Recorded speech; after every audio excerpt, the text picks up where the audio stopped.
আল্লাহ পাক রব্বুল আলামিন কি বলছেন? লা ইন শাকারতুম লা আযীদান্নাকুম ওয়া লা ইন কাফারতুম ইন্না আযাবি লাশাদীদ।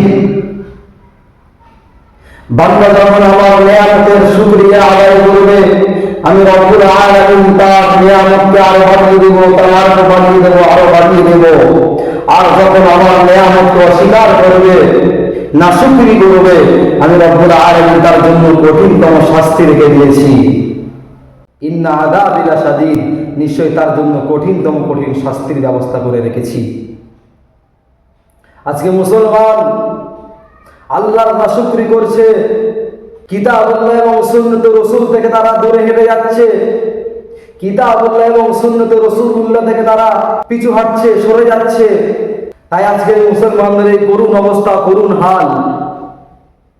আল্লাহ পাক বলছেন, যখন আমার বান্দা বান্দীরা কিতাবুল্লাহ এবং সুন্নাতে রাসূল থেকে আস্তে আস্তে সরে আসবে, তখন আল্লাহ রাব্বুল আলামিন কি করব না, সেই সময় আমি আমার রহমতের চাদরটাকে আস্তে আস্তে করে গুটিয়ে নেব এবং জালিম শাসক দিয়ে এদের পিঠের চামড়াকে তুলে দেব। আজকে সেই পরিস্থিতির সম্মুখীন হচ্ছি আমরা, আজকে সেই পরিস্থিতির সম্মুখীন হচ্ছি আমরা। আজকে তারা ওয়াকফ আইনের নামে আমাদের মসজিদ, আমাদের মাদ্রাসা, আমাদের 14 পুরুষের রেখে যাওয়া সম্পত্তিগুলো তারা নিজের হস্তক্ষেপ করে নিচ্ছে, মুসলমানের কোনো খবর নেই। আজকে এই পশ্চিমবাংলায় দিদি কি বলছে, ওয়াকফ আন্দোলন এখানে চলবে না, যদি করতে হয় দিল্লিতে গিয়ে করো। আর ভোটের আগে কি বলেছিল, বাংলাল মে হ্যাঁ, তোমার 100 দিনের কাজের টাকা আটকে দিয়েছিল, তুমি এই পশ্চিম বাংলায় আন্দোলন করেছিলে, মিটিং মিছিল করেছিলে, তোমার 100 দিনের টাকা আটকে দেওয়ার কারণে তুমি যদি এই পশ্চিম বাংলায় আন্দোলন করতে পারো, মিটিং মিছিল করতে পারো, তাহলে আমাদের 14 পুরুষের রেখে যাওয়া সম্পত্তি হাজার হাজার কোটি টাকা, হাজার হাজার মাদ্রাসা, হাজার হাজার মসজিদ মুক্তবের জন্য আমরা কেন আন্দোলন করতে পারবো না? অতএব তুমি যদি 100 দিনের কাজের টাকার জন্য তুমি যদি আন্দোলন করতে পারো, আমাদের 14 পুরুষের রেখে যাওয়া সম্পত্তি হাজার হাজার কোটি টাকা রেখে যাওয়া সম্পত্তির কারণে, রেখে যাওয়ার কারণে আমরাও আন্দোলন করতে পারি। কি ভাই, রাগ হচ্ছে নাকি? কার রাগ হচ্ছে, কার কি হচ্ছে আমার দেখা দরকার নেই।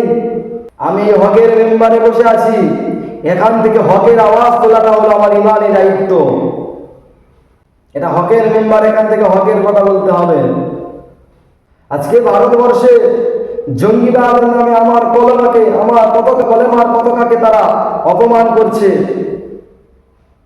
আমার মা বোনদের ইজ্জত তারা লুটছে ভারতবর্ষের। আজকে মুসলমানের কোনো কথা নেই, মুখ বন্ধ হয়ে আছে। তুমি কোন দেশের পতাকার উপরে পা দেবে, কোন দেশের পতাকা নিয়ে তুমি কি করবে আমার দেখার দরকার নেই। যখন তুমি আমার কালেমার পতাকার উপরে পা দেবে, তখন কিন্তু আমরা প্রতিবাদ করব।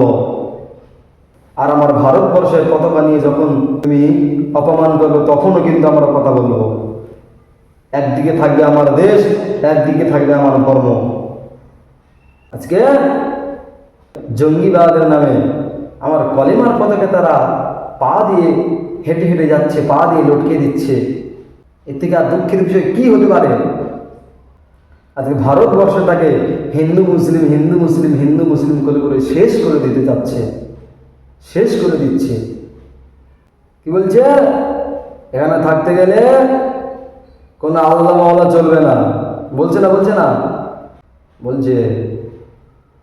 শোনো, এই ভারতবর্ষে মুসলমান যেমন রক্ত দিয়েছে স্বাধীন হওয়ার জন্য, এই ভারতবর্ষের স্বাধীনতার পিছনে যেমন মুসলমানদের রক্ত আছে, তেমন হিন্দু ভাইদেরও রক্ত আছে, তেমন দলিতদের রক্ত আছে। সবাই মিলে আমরা কাঁধে কাঁধ মিলে, হাতে হাত রেখে আমরা ইংরেজদেরকে তাড়িয়ে, ব্রিটিশদেরকে তাড়িয়ে এই ভারতবর্ষ স্বাধীন করেছি। তাহলে তোমার যেমন হক আছে, এখানে আমারও হক আছে, আদিবাসীরও হক আছে, দলিতরও হক আছে। তুমি কোন সাহস নিয়ে বলতে পারো এখানে থাকতে গেলে আল্লাহ মাওলা চলবে না? কে তোমাকে সাহস দিয়েছে? সুতরাং সাবধান হয়ে যান। কি ভাই, রাগ হচ্ছে নাকি?